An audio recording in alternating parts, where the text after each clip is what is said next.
Hola, buenas noches.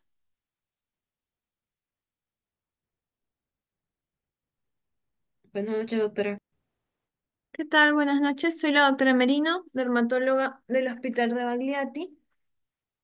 Vamos a empezar la teoría, ¿ya? Porque ya hemos dado algunos minutos de tolerancia. ¿Ya? Entonces voy a compartir. Uy, me sale que no puedo compartir pantalla. El anfitrión no permite el uso compartido de varios presentadores para esta reunión. ¿Alguien sabe cómo se puede corregir eso?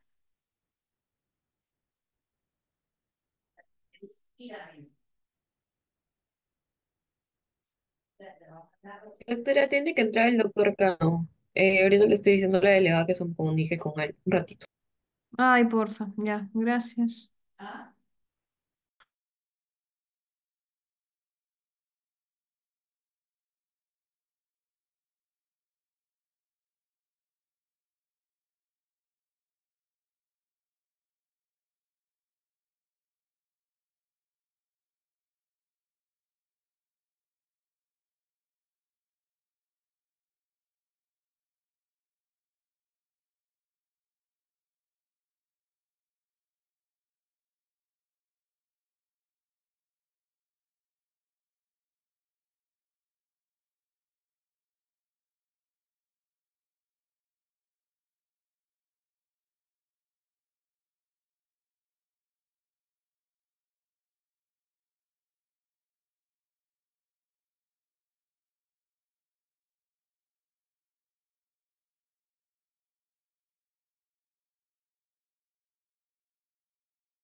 Buenas noches, doctora. ¿Con qué nombre está para darle dejarla como anfitrión?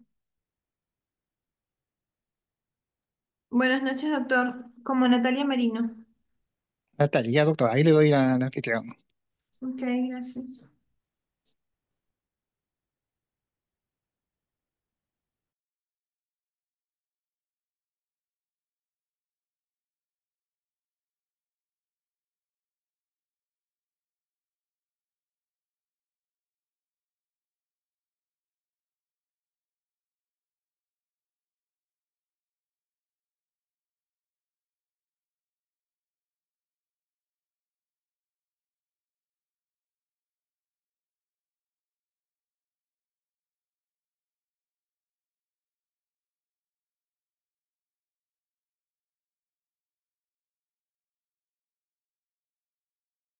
Doctora, ya tiene el host. Pruebe si puede compartir pantalla.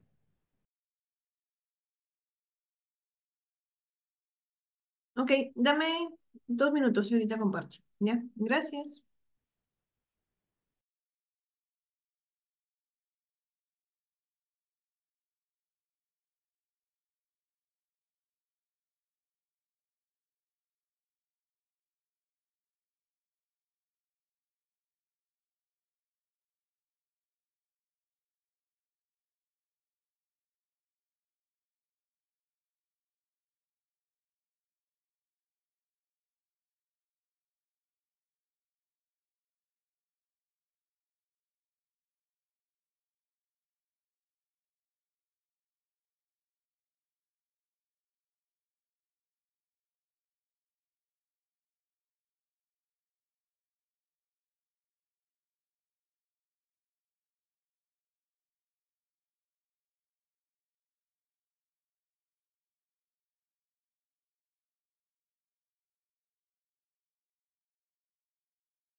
Y ahora sí, buenas noches. Yo soy la doctora Natalia Merino, dermatóloga del Hospital Rebagliati.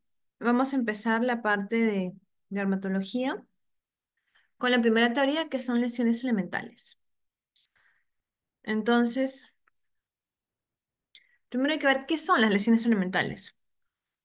Las lesiones elementales son las lesiones básicas para nosotros poder hacer un diagnóstico en dermatología. Estas se dividen en dos, en lesiones primarias y secundarias. En las primarias yo tengo una piel previamente sana y las secundarias son lesiones que parten a partir de una lesión primaria. Entonces, las lesiones primarias se pueden dividir en lesiones sólidas o lesiones con contenido. Lesiones sólidas son las máculas, las manchas, las pápulas, las placas, los nódulos, los tumores y las ronchas. Mientras que las lesiones con contenido son los quistes, las vesículas y las ampollas. En las lesiones secundarias tenemos las costras, las úlceras, las escaras, la atrofia y las escamas. Entonces, para tener más o menos una idea de cuál es mi lesión elemental y por ende cuál es mi diagnóstico, yo tengo que recordar más o menos cuáles son las partes de la piel, ¿no? La piel se divide en tres capas, que es la epidermis, la dermis y el tejido celular subcutáneo. Y la epidermis se divide normalmente en estrato córneo, que es la capa más superficial, que está formado por queratinocitos que ya están inactivos, anucleados. Luego tenemos el estrato translúcido, que se encuentra normalmente en palmas y plantas. Tenemos el estrato granuloso, luego tenemos el estrato espinoso y el estrato basal. Las células, que en el estrato basal se encuentran los queratinocitos, los melanocitos. Normalmente nuestras células se van desarrollando del estrato basal hacia arriba, ¿no? Empezamos en el estrato basal, se van desarrollando y terminan en el estrato córneo, donde las eliminamos normalmente cada 28 días. Y la dermis se divide en dos capas, la papilar o superficial y la reticular o la dermis profunda, ¿no? Entonces, en la reticular, por ejemplo, normalmente se caracteriza por tener gran cantidad de fibras de colágeno, elastina. Entonces, ahora vamos a ver lo que es una mancha o una mácula. Normalmente la mancha o la mácula son lesiones que no van a tener cambio en la textura de la piel. Yo toco una mancha o una mácula y la piel en esta zona se va a sentir exactamente igual como en la piel sana. por lo tanto no es palpable. Entonces acá vemos que en este tipo de lesiones normalmente lo que está afectado es la epidermis. Y tenemos varios tipos de máculas, obviamente varias manchas, y su color va a cambiar de acuerdo al motivo de estas lesiones, ¿no? Por ejemplo, si yo tengo lesiones inflamadas, donde tengo una gran vascularidad o tengo una lesión vascular, una dilatación vascular como una malformación capilar, por ejemplo, puede tener manchas rojas o eritematosas. Si es que los glóbulos rojos se salen de la piel, de los vasos capilares, yo voy a tener unas manchas purpúricas, que son unas manchas más violáceas. Muchas veces después de un traumatismo, o después de haber tenido una celulitis, o después de que me hice una costrita, se cayó la costra, me van a quedar manchas oscuras. Y esas son unas manchas hiperpigmentadas. Y se pueden deber por el aumento de melanina. También se puede dar esto, por ejemplo, en mujeres gestantes que tienen melasma, que salen en el rostro, que son estas manchas que la textura de la piel se ve exactamente igual y se siente exactamente igual que una piel sin mancha, ¿no? Y esto se da por aumento de melanina o depósito de algún pigmento exógeno, como por ejemplo un tatuaje, también es una mancha hiperpigmentada. Y tenemos las manchas hipopigmentadas en las cuales vamos a tener ausencia o disminución del pigmento melánico. Entonces aquí podemos tener, por ejemplo, el vitiligo, ¿no? Entonces, en estas lesiones tenemos la primera imagen que son manchas acrómicas, no hay nada de pigmento, eh, simétricas, bilaterales, bien delimitadas, que este es el vitiligo. Aquí tenemos estas manchas hiperpigmentadas en mejillas, que es el melasma, y tenemos estas manchas purpúricas, que es el prurito senil, púrpura senil o fragilidad capilar, que lo que normalmente pasa en los ancianos es que la piel se adelgaza y los capilares se vuelven muy superficiales. Entonces, ante pequeños traumatismos, golpes que ellos no lo sienten, van a tener estas manchas violáceas. Luego tenemos las pápulas o las placas, que va a ser una elevación circunscrita y palpable de la piel. La pápula mide menos de 1 centímetro y la placa mide más de 1 centímetro. Esa es su gran diferencia. Al igual que en la mancha y la mácula, es lo mismo. La mácula mide menos de 1 centímetro y la mancha mide más de 1 centímetro. Y esto normalmente se debe a un aumento del componente celular o estromal de la dermis o de la epidermis. Entonces, por ejemplo, aquí, en la primera imagen vemos unas pápulas eritematosas descamativas, que en la imagen inferior se ven que estas placas, pápulas confluyen formando placas eritematosas descamativas. La primero se trataría de una psoriasis en gota, y muchas veces esta puede progresar a una psoriasis vulgar. Más que progresar es cambiar de forma de presentación de enfermedad, ¿no? Porque no es que sean estadios, sino que un mismo paciente puede tener diferentes presentaciones. Y luego en la otra imagen tenemos una pápula verrucosa, ya que vemos a mayor aumento que vemos múltiples pápulas verrucosas. Y lo que tendríamos es son verrugas vulgares, no múltiples. Ya saben que las verrugas vulgares son un virus, y si yo las manipulo, me van a salir más verrugas, ¿no? Entonces, por eso es que no es raro encontrar una gran cantidad de verrugas en algunos pacientes. Tenemos los nódulos, que es una lesión que se identifica a la palpación, porque más que se ve, se siente. Normalmente es redondeada, puede originarse en la epidermis, en la dermis o en el tejido celular subcutáneo y no necesariamente va a producir una elevación de la piel, por eso a veces solamente yo la voy a palpar, no la voy a ver. Por ejemplo, aquí tenemos unos lóbulos violáceos, esta es una planta del pie, y luego en la otra imagen tenemos unos nódulos eritematosos en ambas piernas. Si bien vemos solo la foto de una, en la otra pierna también se presenta unos pequeños nódulos eritematosos. La primera imagen sería un eritema nodoso, que es una paniculitis, que es una inflamación del tejido celular subcutáneo, y por eso es que no van a ser nódulos, porque lo que se afecta en este caso es el tejido celular subcutáneo, la epidermis y la dermis están conservadas. Y en la segunda imagen es un sarcoma de Kaposi, ¿no? Que es un cáncer asociado muchas veces a VIH y ahí se asocia al herpes 8, ¿no? El herpesvirus 8. Entonces luego tenemos el abón o la roncha, que esta va a ser una pápula o una placa rosada, pruriginosa, edematosa. Esta es una característica importante, de poco relieve, cuya característica fundamental es que va a desaparecer en menos de 24 horas y desaparece sin dejar marca. Desaparece y la piel queda como si no hubiera habido nada. Entonces es debido a la presencia de un edema en la dermis superficial. Aquí tenemos una imagen del mismo niño con media hora de diferencia. En la primera vemos el abón eritematoso, e incluso dos abones, y en la media hora estos ya habían desaparecido sin dejar ninguna manchita. Entonces, esto es un abón que es la lesión elemental característica de la urticaria. El tumor, que va a ser una lesión exofítica, que va a tener varios centímetros de diámetro, normalmente se dice que un tumor tiene más de 2 centímetros, y puede incluir cualquier capa de la piel, y va a distorsionar las estructuras adyacentes. Entonces aquí, por ejemplo, tenemos dos tipos de tumores. El primero es una lesión tumoral, exofítica, ulcerada, que medirá aproximadamente unos 4 centímetros en la zona temporal del paciente y tiene biopsia y es un carcinoma epidermoide. Y la segunda es una lesión tumoral exofítica con los dos tercios inferiores pigmentados, el tercio superior eritematoso, que va a medir aproximadamente 2 centímetros por 2,5 centímetros en mejilla izquierda, ¿no? Este es un carcinoma vasocelular. Los dos son dos cánceres de piel muy frecuentes. El vasocelular es más frecuente que el epidermoide. El epidermoide es un poco más agresivo que el vasocelular. Tenemos acá, por ejemplo, una vesícula o ampolla, que es otra lesión elemental que tiene contenidos, ¿no?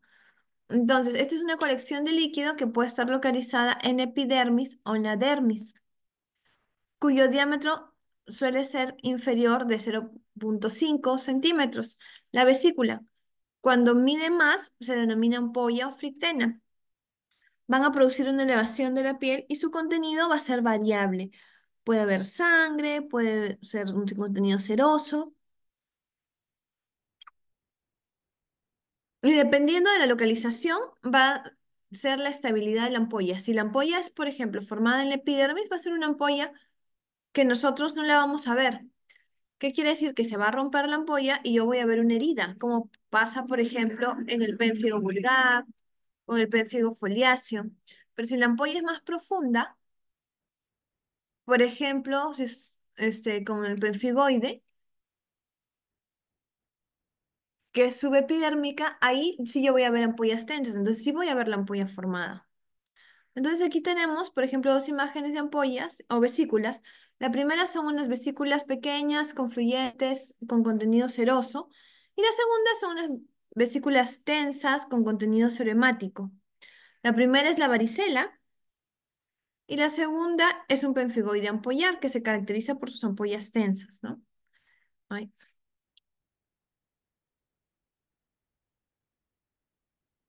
Luego, la pústula es como una vesícula, pero su contenido va a ser purulento. Tenemos aquí tres tipos de lesiones que tienen pústulas. Las primeras son unas placas eritematosas con pústulas, micropústulas periféricas. La segunda es una placa extensa en todo el área inguinal, también con micropústulas periféricas. Y la tercera son micropústulas en la frente de un neonato, ¿no? Entonces, la primera es una psoriasis pustular. Acá vemos que son varias placas eritematosas que van confluyendo, a diferencia de la lesión central, que es una área extensa afectada por una dermatitis de pañal y está sobreinfectado por cándida, porque una característica de las lesiones que tienen sobreinfección por cándida es que presentan pústulas en periferia. Y la tercera imagen es una miliaria pustular, que es característico de un neonato. Ninguna de estas tres va a tener bacterias, por ejemplo, ninguna necesita antibiótico. La miliaria pustular va a desaparecer sola. La dermatitis de pañal, o sea, con sobreinfección por cándida, tengo que dar un antifúngico y en la psoriasis pustular, pues tengo que tratar la actividad de la psoriasis, ¿no? El quiste es una cavidad redondeada por una cápsula que generalmente se va a encontrar en la dermis o en el tejido celular subcutáneo. Y su contenido puede ser muy variado, ¿no? Los quistes más frecuentes son los quistes epidérmicos, que tienen contenido sebáceo. Entonces, clínicamente nosotros vamos a palpar una bolita. Entonces aquí, por ejemplo, vemos este quiste epidérmico que se caracteriza porque es una lesión amarillenta que tiene una apertura, que si yo la presiono suavemente o cuando coloco la anestesia, por ahí va a salir contenido sebáceo. Y el segundo quiste es un quiste sinovial, que es un quiste articular, que eso sí no se ve, no es como que 100% de dermatología, muchas veces es tratada por traumatólogos. Luego tenemos las telangiectasias, que es una dilatación permanente de un pequeño vaso cutáneo. Esto puede ocurrir normalmente en la rosácea. Pacientes con rosácea de larga data mal controlada tienen un tono rojo perenne y esto se debe por la dilatación de los vasos, ¿no? Normalmente estos vasos pueden ser capilares o arteriolas o vénulas de pequeño calibre. Las telangiectasias son permanentes y van a desaparecer con la digitopresión porque yo hago que colapsen los vasos, va a dejar de haber sangre y luego yo saco mi dedo y se van a dilatar nuevamente. Entonces, por ejemplo, aquí tenemos una telangiectasia que es de un paciente que probablemente tiene una rosácea o es un paciente que tiene mucho daño solar y por eso empezamos a tener como parte del daño clínico telangiectasias en la piel. La erosión, acá ya estamos en lesiones secundarias, es una pérdida de la superficial del epidermis que va a curar sin dejar cicatriz, porque aquí lo que yo voy a perder es epidermis. Cuando es secundaria el rascado se llama excoriación. Entonces tenemos una erosión, por ejemplo, una paciente que puede haber tenido una rinitis muy fuerte, se irritó la nariz y presentó una erosión de la nariz. Y luego las escoriaciones en un paciente, por ejemplo, con atopía o que tiene un cuadro de alergia, se empieza a rascar y se ven estas como los rasguños, ¿no? La úlcera es una pérdida de epidermis y parte de la dermis o incluso hipodermis. Esta sí va a dejar cicatriz. Al describir una úlcera, nosotros tenemos que especificar sus características. El borde, si está plano, si está necrótico, si está sobrelevado. El fondo de la úlcera, ¿no? Si veo un tejido granular, que es un tejido rojizo, o veo un tejido fibrinoso, que es un tejido amarillento, o veo tejido necrótico, o tiene secreción purulenta, o una secreción amarillenta. Eso lo tengo que describir para más o menos orientarme hacia dónde va mi diagnóstico. Entonces, por ejemplo, acá tenemos, la primera es una úlcera en el área supralabial que va a afectar las narinas, ¿no? Y el tabique, parte parte del, del tabique nasal también se está viendo afectado, porque incluso la foto no permite apreciar bien, pero se ve una depresión, ya está destruyendo un poco de tejido. Esta es una leishmania cutánea. Luego vemos un pioderma gangrenoso, que va a ser una... El pioderma gangrenoso se caracteriza por tener estos bordes elevados en sacabocado. Acá tiene un tejido de granulación y tejido fibrinoso. Y por último tenemos una hidradenitis supurativa, que la hidradenitis es una enfermedad autoinflamatoria de las glándulas sudoríparas y se caracteriza por la presencia de fístulas, nódulos, úlceras, acá vemos lesiones ulceradas a nivel de la axila, ¿no? Entonces la fisura es un hendiduro corte lineal que llega a la dermis superficial. También se va a denominar grieta. Y bueno, también se pueden denominar rágades, que pueden ser peribucales, perinasales, perianales, y estas son lesiones localizadas periorificiales, ¿no? Entonces, por ejemplo, aquí tenemos una fisura que se presenta en un paciente con una dermatitis de contacto. Puedo tener tan irritada la piel que al final se me va a ulcerar y obviamente me va a doler, ¿no? Puede que no haya un sangrado en sí, pero voy a tener dolor porque tengo una abertura en la piel.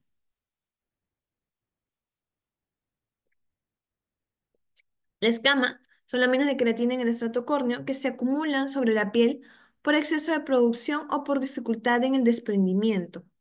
Por ejemplo, una psoriasis, normalmente se corta el tiempo de, del ciclo de la piel. A veces puede llegar a 10 días, entonces yo tengo un gran acúmulo de placas. Y en la tinea capitis tengo una descamación fina por un exceso de escamas, ¿no? La costra es una formación sólida debido a la desecación de fluidos orgánicos como suero, sangre, pus en la superficie de la piel. Esta puede ser hemática formada por sangre, sérica formada por suero o plasma, mielisérica conformada por pus, puede ser una escara que normalmente es una costra necrótica, una escútula que son hifas de la tiña famosa con exudado de restos celulares y mixta que va a tener una combinación de lo que acabo de mencionar, ¿no? Entonces aquí, por ejemplo, vemos una costra seremática en una paciente que se ha caído y presenta una costra postraumática, ¿no? Mientras que aquí vemos costras mieliséricas en una lesión que probablemente puede haber empezado como una dermatitis y luego se sobreinfectó con estafilococo. Esta es una orejita de una niñita. La escara es una membrana negruzca, seca, que va a estar adherida a la base y, como mencionaba hace un ratito, es resultado de la necrosis o gangrena de la piel. Entonces, por ejemplo, aquí vemos que después de una mordedura de araña, la lesión puede evolucionar a una escara necrótica, en el caso de un loxocelismo, ¿no? Desde aquí lo que yo tengo que hacer es retirar esta costra negra y luego encargarme de que vaya granulando y rellenando la piel con curaciones. Atrofia. En la atrofia yo voy a tener una disminución o ausencia de alguno de los componentes de la piel. Por ejemplo, tengo cicatrices atróficas. Esta es la resolución de la paciente con leishmania, que al final presentó una atrofia y también tuvo una elevación del labio debido a la atrofia que tenía. Y luego, una lesión muy característica cuando yo pienso en atrofia es la morfea, ¿no? La morfea en la cual yo voy a tener aquí, por ejemplo, en este caso, una morfea en golpe de sable, que voy a tener una disminución de todas las capas de la piel. Por eso es que veo hundidos normalmente en golpe de sable, son lesiones lineales que se dan a nivel frontal o en niños, ¿no?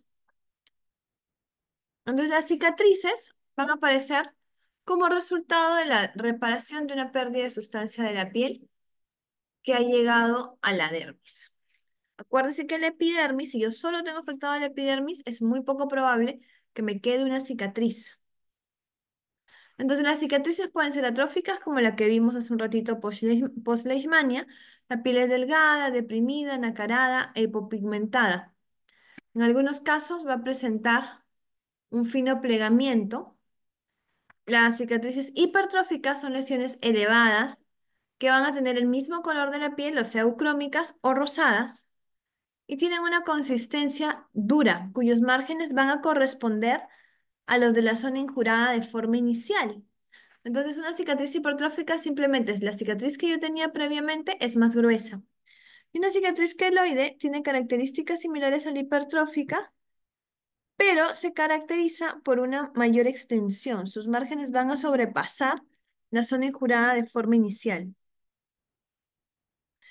Esa es la diferencia, ¿no? En la cicatriz hipertrófica puede que yo de un granito termine, que un granito que normalmente mide unos 2, 3 milímetros, al resolverse, termine con una cicatriz de 1 centímetro, 2, 3 centímetros. Entonces aquí vemos, por ejemplo, estas son unas cicatrices atróficas que se han dado después de un cuadro de herpes zóster, que obviamente evolucionó de forma natural y se formaron ampollas, entonces al final la paciente tuvo estas placas atróficas hipopigmentadas, ¿no? Con la piel más delgada. Y aquí vemos una cicatriz queloide que es posterior al retiro de un quiste, ¿no? Normalmente los quistes miden, este era un quiste pequeño que medía como unos 2, 3 centímetros y esta es una lesión que aproximadamente tiene unos 3 centímetros de ancho por unos 7 centímetros de largo, ¿no? Entonces, vemos cómo es desproporcional.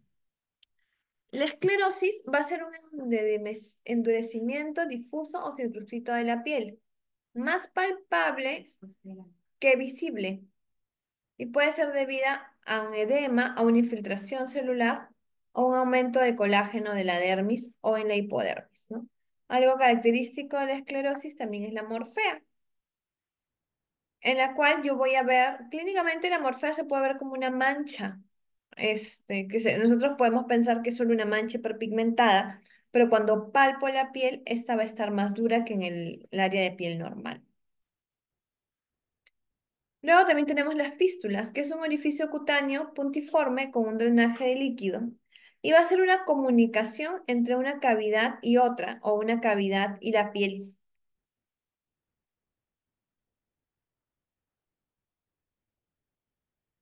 Por ejemplo, aquí, en esta foto de la hidradenitis nuevamente, vemos que hay como dos orificios. En la parte superior vemos dos orificios que son unas fístulas, y en la parte de abajo era una lesión ulcerada, ¿no? Entonces, de acuerdo a la localización de mis lesiones, yo voy a ver qué parte de la piel se encuentra afectada, ¿no? Y bueno, aparte de describir el tipo de lesión que veo, que digo, es una pápula, una placa, una mancha, tengo que tener otras características para yo poder llegar a mi diagnóstico. Por ejemplo, decir el color de la lesión elemental, si es roja, amarilla, violácea, como el caso de las manchas que vimos que podían ser por formaciones vasculares, purpúricas, o también si tengo los bordes bien definidos, difusos, irregulares, ¿no? Por ejemplo, en un cáncer, pues voy a tener unas placas con bordes irregulares, o en un vitiligo que está activo, yo voy a tener los bordes bien definidos, mientras que en un vitiligo inactivo voy a tener, en un vitiligo activo la descripción sería unas manchas acrómicas con bordes bien definidos, y en un vitiligo inactivo serían unas manchas hipopigmentadas con bordes difusos, ¿no?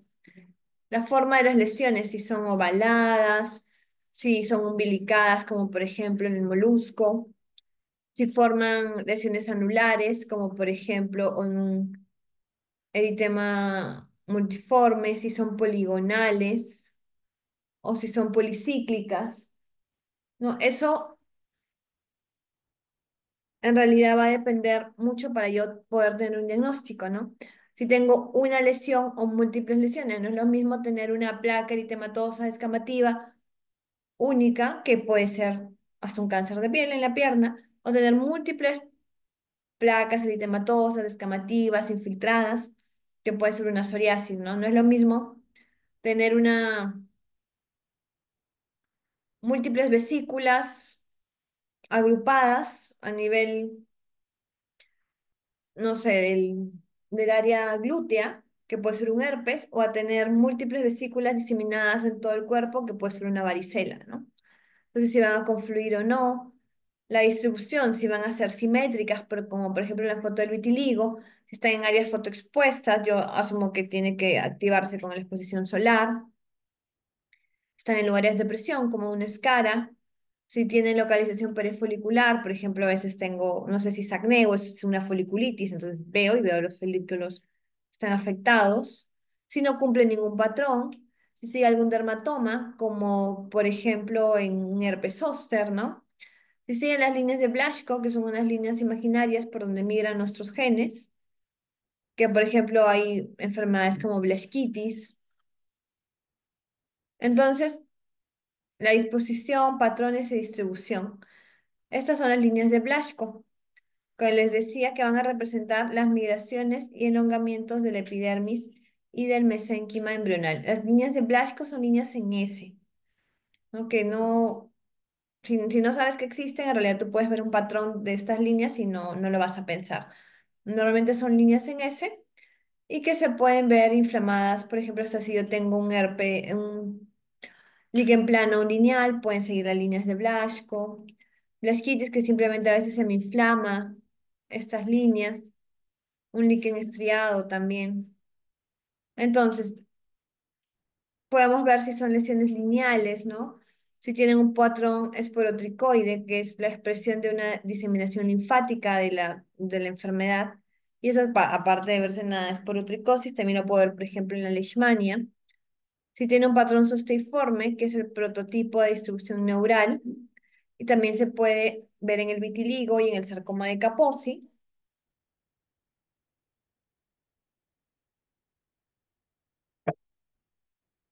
Y por ejemplo, acá vemos los patrones agrupados que pueden tener, si es lineal, circular, arciforme.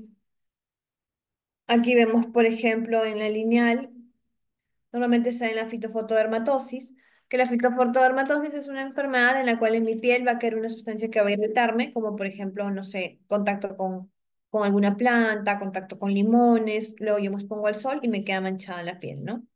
Separadas como las verrugas planas, osteiforme como un herpes, arqueadas como una dermatofitosis, anulares como el granuloma anular, policíticlas como las dermatofitos también, serpiginosas, por ejemplo, como larva migrans, circulares como una psoriasis en gota, numular, que es como un circular, como se llama numular, si tiene herpetiformes, que normalmente son vesículas agrupadas, acminadas, que es cuando yo veo un nevo sobre un nevo, que son como varios nubulitos juntos, corimbiformes, que son las verrugas, que son lesiones populares que confluyen, todas cerquita, candidiasis, que son lesiones moliniformes, que son pustulitas que van formando como filas.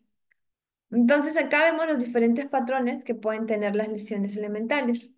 Luego también vemos que existen lesiones unguiales, ¿no? Las líneas de View, que es una depresión transversal en la superficie de la lámina unguial. La nicomadesis, que yo tengo un desprendimiento de la lámina unguial desde el pliegue proximal. El pitting, que es presencia de pequeñas hendiduras en la superficie de la lámina unguial, como puntitos que yo los he hecho con una agujita. La traqueoniquia son uñas en papel de lija, son uñas con que se ven muy delgaditas. Leuconiquia son manchas blanquecinas en la lámina unguial. Entonces, por ejemplo, aquí tenemos una onicomadesis, que vemos la uña separada. La coiloniquia, que son las uñas en cuchara, que son una uña hundida. La leuconiquia, que son blanquitas. La traqueoniquia, que vimos que les comentaba que era uña muy delgadita. Los pitting, que son estos puntitos, ¿no? Entonces también tenemos la coiloniquia, que acabamos de ver, uñas en forma de cuchara. La onicolisis, donde yo tengo un desprendimiento de la lámina ungueal del lecho. La onicocausis, que la lámina ungueal se engruesa por la presencia de escamas subungueales, como en la psoriasis. La hemorragia en astilla, que son líneas finas longitudinales de color rojo oscuro, que suele localizarse en la parte distal de la uña. La melanoniquia, que es un pigmento negruzco, que puede ser signo de, por ejemplo, de un melanoma ungueal, como puede ser algo racial. Siempre la melanoniquia, por ejemplo, hay que ver, si el paciente tiene muchas uñas con manchas oscuras lineales, pues es poco probable que sea un melanoma, lo más probable es que sea algo racial. Acá vemos la leuconiquia, que son las manchas blancas, la coiloniquia, la onicocausis, que les comentaba en la psoriasis, unguial, obviamente, ¿no? Luego tenemos el signo de Hutchinson, que consiste en que se va a pigmentar el pliegue proximal de la uña. Se da normalmente en pacientes que tienen melanoniquia, la acropaquia, que son dedos en formas de palillo de tambor, con uñas en vidrio de reloj, la onicoquisia, que tenemos fragilidad capilar con uñas quebradizas, la nicrogrifosis, que tenemos un crecimiento asimétrico de la uña, y la anoniquia, que es una ausencia de uña, que normalmente es de origen congénito, ¿no? Que tenemos, por ejemplo, hemorragia en astilla, que son estas manchitas rojas lineales. Vemos este Hutchinson, que la melanoniquia se extiende hacia el pliegue proximal de la uña y pigmenta. Y la acropaquia, que tenemos estas uñas, estos dedos en palillos de tambor. La necrogrifosis, que son estas uñas arqueadas, gruesas. Y la anoniquia, que son pacientes que nacen sin uñas. Entonces, estas son todas las lesiones que podemos ver. Normalmente son lesiones tanto en piel como a nivel de uñas. Entonces, las tenemos que tener claras para nosotros poder hacer un diagnóstico. No hay forma que yo haga un diagnóstico en dermatología sin tener claro cuáles son las lesiones elementales. No sé si tienen alguna pregunta o algún comentario. Doctora, una pregunta. Dime. ¿Cuál es la diferencia entre una traquioniquia y una Onicosquicia. A ver, ahorita. La onicosquicia es que, mira, en la traqueoniquia, como lo vimos aquí, son uñas delgaditas, o sea, la uña está como que pegada a la piel y son uñas, que son como unas láminas, mientras que en la onicosquicia son uñas frágiles. En la onicosquicia las uñas clínicamente no se ven tan delgaditas, sino,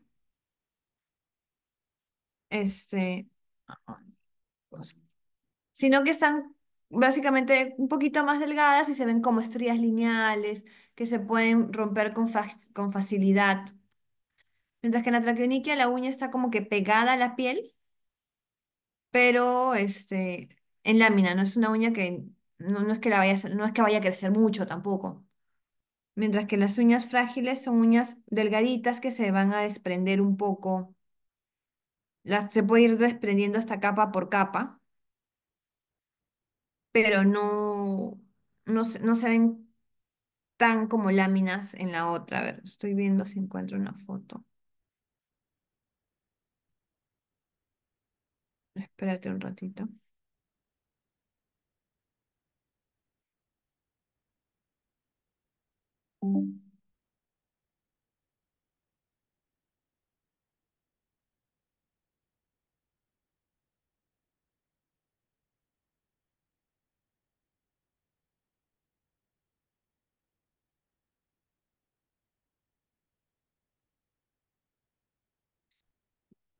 Mira, este sería la uña frágil, ¿no? La onicosquicia.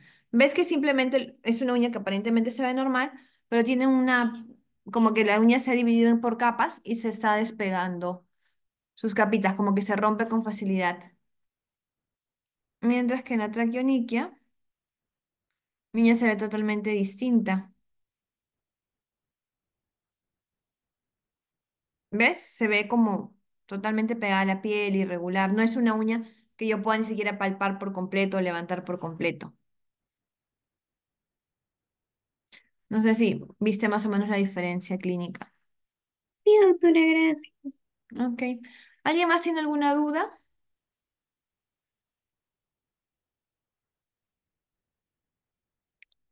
Ok. Perfecto, entonces si no hay más preguntas, damos por finalizada la clase. Muchas gracias. Gracias, doctora. Gracias, doctora. Gracias, doctora. Gracias, doctora.